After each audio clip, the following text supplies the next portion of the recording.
हमारे समाज में एक अच्छे नागरिक की डेफिनेशन यही होती है कि वो किसी को कोई तकलीफ ना दे, किसी को परेशान ना करे, समाज को खुशहाल बनाने में अपना योगदान दे। लेकिन आज हम इस वीडियो में इस पर बात करेंगे कि एक जासूस की नज़र में अच्छा नागरिक कौन होता है। देश के हर नागरिक को ऐसा क्या करना चाहिए जिससे वो अच्छे नागरिक की कैटेगरी में आ जाए। नमस्कार दोस्तों, मैं हूं राहुल राय गुप्ता और आप मुझे डिटेक्टिव गुरु के नाम से भी जानते हो और हम करते हैं देश विदेश में पर्सनल और कॉर्पोरेट इन्वेस्टिगेशन। मेरे पास बहुत से केस आते हैं जिनमें हम या तो जांच करते हैं या फिर सही राय देकर अपने क्लाइंट को सही रास्ते पर चलने के लिए प्रेरित करते हैं।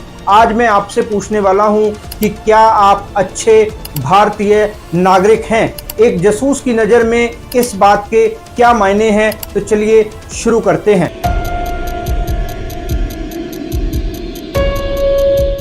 एज अ डिटेक्टिव मैं मानता हूं कि अच्छे नागरिक का फर्ज है कि वो हमेशा अपने आंख और कान खुले रखे, अपने आसपास होने वाली घटनाओं के प्रति जागरूक रहे। जैसा कि जासूसों का ध्यान हर छोटी से छोटी मूवमेंट पर होता है। जासूस किसी भी इंफॉर्मेशन को तब तक सच नहीं मानते जब तक कि उसकी पूरी इन्वेस्टिगेशन ना कर लें। लेकिन हम देखते हैं कि कोई भी अफवाह आग की तरह फैल जाती है। आज के टाइम में तो ये और भी आसान हो गया है। सोशल मीडिया में ऐसी खबरों को फैलते देर नहीं लगती। लोग बिना सोचे समझे ऐसी चीज़ों को फॉरवर्ड कर देते हैं जिनका सच्चाई से कोई लेना देना नहीं होता। तो आपको भी एक जासूस की तरह सोचना होगा। कुछ भी शेयर करने से पहले चेक करना होगा कि वो सही है या नहीं। जिम्मेदार और अच्छा नागरिक कभी कोई अफवाह नहीं फैलाता। उसको पता है कि गलत अफवाहों से हमारे समाज को बेहद नुकसान होता है। लेकिन अवेयर रहना ज़रूरी है। अगर पड़ोसी कहीं बाहर गया है, उसके घर में कोई हलचल होती है जो आपको डाउटफुल लग रही है, तो एक जिम्मेदार नागरिक होने के नाते आपका फ़र्ज है कि आप पता लगाएं कि क्या चल रहा है। खुद को सेफ रखते हुए किसी दूसरे पड़ोसी को बताना ज़रूरी है। अगर कुछ ज़्यादा गलत लगता है तो पुलिस को फ़ोन करें ताकि जल्दी कार्रवाई हो सके। अगर कोई पड़ोसी अकेला रह रहा है और वो कई दिनों तक घर से बाहर न निकले, तो आपको कुछ ऐसा लगे जो आमतौर पर नहीं होता, तो भी आपकी जिम्मेदारी है कि पता करें कि कहीं वो बीमार तो नहीं है, उसके साथ कुछ गलत तो नहीं हुआ है।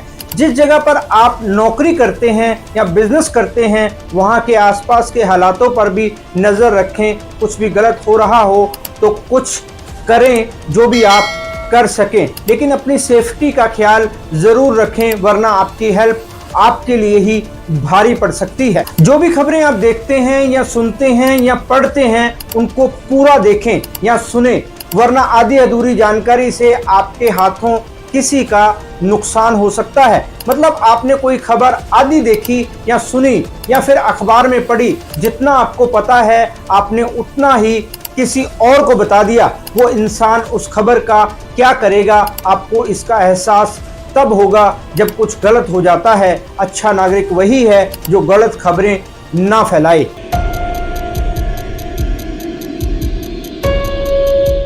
एक जासूस के नजरिए से देखें तो साफ सफाई का एक अलग पहलू नजर आता है। अपना घर तो हर कोई साफ रखता है, लेकिन अपनी गली, मोहल्ले, सोसाइटी को साफ रखना आपकी जिम्मेदारी है। मैंने कई लोगों को कहते सुना है कि हमने क्या ठेका लिया हुआ है सफाई रखने का। ये तो सबकी जिम्मेदारी है। लेकिन आप खुद ही सोचो, अगर आप सभी लोग ऐसा ही सोचेंगे तो फिर जिम्मेदारी कौन निभाएगा। कई लोग रोड पर गाड़ी में कुछ खाते हैं, उसका कचरा सड़क पर फेंक देते हैं। पैदल चलने वाले भी अक्सर कूड़ा सड़क किनारे फेंक कर वहां से चल देते हैं।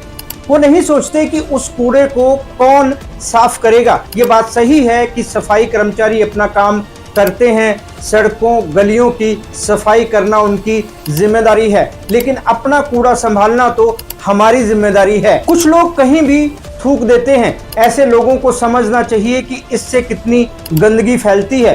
कूड़ा फैलाने से गलियां, सड़कें तो गंदी होती ही हैं, हमारी हेल्थ पर भी इसका गलत असर पड़ता है। मक्खी मच्छर उसी कूड़े की देन होते हैं जो डेंगू, मलेरिया जैसी बीमारियां फैलाते हैं। जिम्मेदार नागरिक कभी भी ये सब नहीं करते हैं। वो जहां भी जाते हैं वहां सफाई का ख्याल रखते हैं, क्योंकि उनको पता है कि सफाई रखने से समाज में खुशहाली आती है, समाज खुशहाल होता है तो देश तरक्की करता है। इसलिए अपने आसपास सफाई रखें और जिम्मेदार नागरिक बने। आप किसी सफाई अभियान में भी हिस्सा ले सकते हैं, वहां आप वॉलंटियर की हैसियत से काम कर सकते हैं।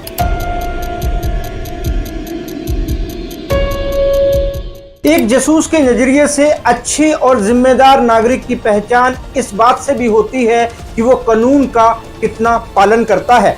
तो एक जासूस की नजर में कानून तोड़ना क्या है, चलिए जानते हैं। हमेशा कानून का पालन करते हैं, लेकिन असल में वो इसके बिल्कुल उलट कर रहे होते हैं। गाड़ी में जाते हुए सीट बेल्ट नहीं लगाते, बाइक पर जाते हैं तो हेलमेट लगाना अपनी शान के खिलाफ मानते हैं। आपने भी कई बार तीन लोगों को बाइक पर जाते देखा होगा। मजे की बात यह है कि तीनों ने ही हेलमेट नहीं पहना होता। ऐसे लोगों को कानून का मजाक बनाने में बड़ा मजा आता है, इसलिए वो सीट बेल्ट या हेलमेट नहीं लगाते। इसमें उनको अलग सा रोमांच होता है। दूसरी तरफ कुछ लोग ऐसे भी हैं जो हेलमेट या सीट बेल्ट केवल इसलिए पहनते हैं ताकि उनका चालान ना कट जाए। आपने देखा होगा कि कुछ लोग जब बाइक पर जा रहे होते हैं तो पीछे वाले के हाथ में हेलमेट होता है। वो ऐसा इसलिए करते हैं ताकि जैसे ही ट्रैफिक पुलिस देखेगी वो हेलमेट लगा लेंगे और उनको चालान के पैसे नहीं भरने पड़ेंगे।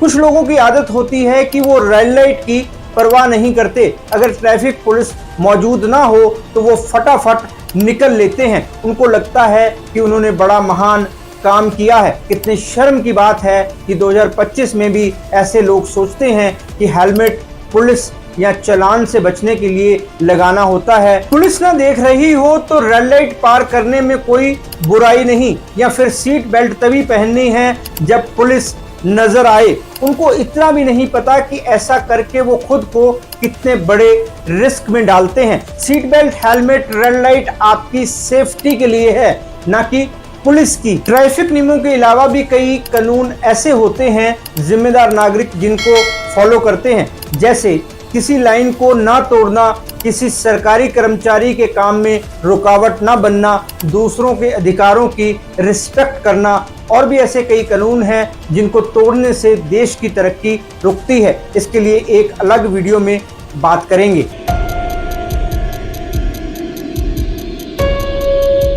एक जासूस की नज़र से देखें तो एक अच्छे और जिम्मेदार नागरिक के लिए समाज की सेफ्टी भी बेहद इम्पॉर्टेंट होती है। किसी भी समाज की प्रोग्रेस घर से शुरू होती है। समाज को सुरक्षित रखने का मतलब है सबसे पहले खुद को सेफ रखना। डिटेक्टिव होने के नाते कुछ पॉइंट बता रहा हूं कि आप खुद को कैसे सेफ रख सकते हैं। पहली बात तो ये है कि छोटी छोटी बातों पर दूसरों से उलझने से बचें।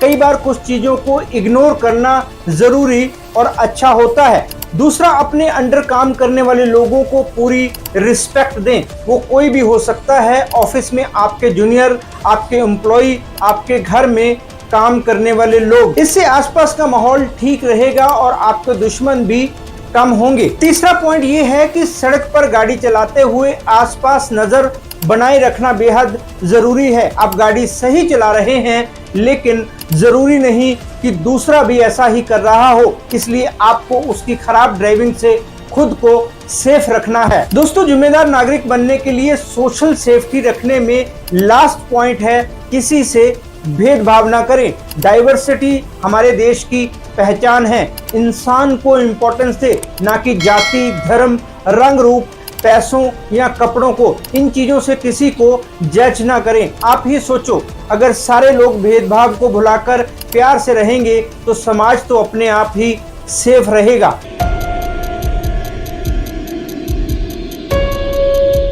एक जासूस के पॉइंट ऑफ व्यू से साइबर सिक्योरिटी भी समाज और देश की तरक्की में हेल्प करती है। मतलब अगर हर कोई बिना डरे ऑनलाइन अपना काम कर पाए, देश का हर नागरिक डिजिटल तौर पर सेफ हो, तो देश जरूर तरक्की करेगा। अगर साइबर फ्रॉड होते हैं तो साइबर क्रिमिनल्स को ट्रैक करने के लिए देश के बहुत सारे रिसोर्सेज लगाने पड़ते हैं। इससे देश की एनर्जी, पैसा सबका नुकसान होता है। एक जिम्मेदार और अच्छे नागरिक के तौर पर आप इसके लिए क्या कर सकते हैं, चलिए मैं बताता हूं। जैसा कि मैंने अपने कई वीडियोस में बताया कि आप खुद को ऑनलाइन कैसे सेफ रख सकते हैं, आज फिर बता देता हूं। सबसे पहले तो अपने पासवर्ड बेहद मजबूत रखें ताकि कोई आसानी से उनको खोल ना पाए। किसी अनजान लिंक को क्लिक ना करें।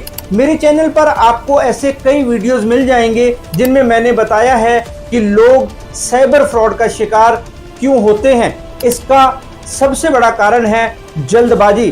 कई लोग कोई मैसेज या ईमेल आने पर जल्दबाजी में उसे खोल लेते हैं, फिर जल्दी से उसमें दिए गए लिंक पर क्लिक कर देते हैं। कई बार ड्राइविंग करते हुए लोग ऐसी गलती कर देते हैं जो आपको जल्दबाजी में नहीं करनी है। कोई ईमेल या मैसेज आए तो पहले उससे अच्छे से जांच परख लें। किसी नई कंपनी का मैसेज आए तो उस कंपनी को वेरीफाई कर लें। इसके लिए गूगल पर कंपनी का नाम डालें, उसकी वेबसाइट पर जाएं, पूरी जानकारी मिलने पर ही उस ईमेल में दिए गए लिंक पर क्लिक करें। साइबर ठगी का दूसरा बड़ा कारण है आपका डर। साइबर क्रिमिनल पुलिस की डीपी लगाकर आपको वीडियो कॉल करते हैं और आप डर जाते हैं। पढ़े लिखे लोग, जज, वकील, आईटी के लोग भी डरकर अपनी मेहनत की कमाई लुटा देते हैं। वो ये नहीं सोचते कि पुलिस किसी को वीडियो कॉल नहीं करती। क्या जज को पता नहीं होता कि पुलिस कैसे काम करती है? पता होता है, लेकिन एकदम से आया डर उनका दिमाग बंद कर देता है। इसलिए कोई भी कॉल आए आपको डरना नहीं है, तुरंत इसकी रिपोर्ट 1930 पर करनी है। तीसरा बड़ा कारण है जिसकी वजह से साइबर क्रिमिनल फल फूल रहे हैं, वो है लालच। ठग लोगों को लालच देते हैं कि वो 1 साल में पैसा दुगना कर देंगे। लोग बिना सोचे समझे लाखों करोड़ों रुपए उन स्कीमों में लगा देते हैं। ऐसा नहीं है कि उनको कोई नॉलेज नहीं होती, लेकिन मन में लालच होता है तो दिमाग काम करना बंद कर देता है, जिसकी वजह से ठग चुटकियों में उनको लूट लेते हैं। तो साइबर सिक्योरिटी के लिए आपको पहले से इन चीजों का ख्याल रखना है। आपकी सेफ्टी के लिए कुछ और टिप्स शेयर कर रहा हूं। किसी लिंक पर क्लिक ना करें, अपनी बैंक की जानकारी किसी को ना दें, अनजान लोगों से पैसे का लेन देन ना करें, सोशल मीडिया पर अपनी फोटो शेयर करते हुए सावधानी रखें, कोई भी ऐसी चीज ना करें जिससे आपकी ऑनलाइन सेफ्टी कंप्रोमाइज हो। दोस्तों, यह वीडियो आपको कैसा लगा कमेंट करके जरूर बताएं। अगर अभी तक आपने हमारा चैनल सब्सक्राइब नहीं किया तो कर लीजिए और दोस्तों को भी शेयर कीजिए ताकि काम की जानकारियां समय समय पर आपको और उनको मिलती रहें। अगर डिटेक्टिव को हायर करने से रिलेटेड आपके कोई और सवाल हैं तो आप मुझसे पूछ सकते हैं, मैं जल्दी उनके जवाब देने की पूरी कोशिश करूंगा। इस टॉपिक के अलावा भी आपके कोई सवाल हैं तो आप वो भी कमेंट करके पूछ सकते हैं। तो मिलते हैं एक और नए वीडियो में, तब तक आप अपना और अपनों का ख्याल रखें, खुश रहें, मस्त रहें। जय हिंद। डिटेक्टिव गुरु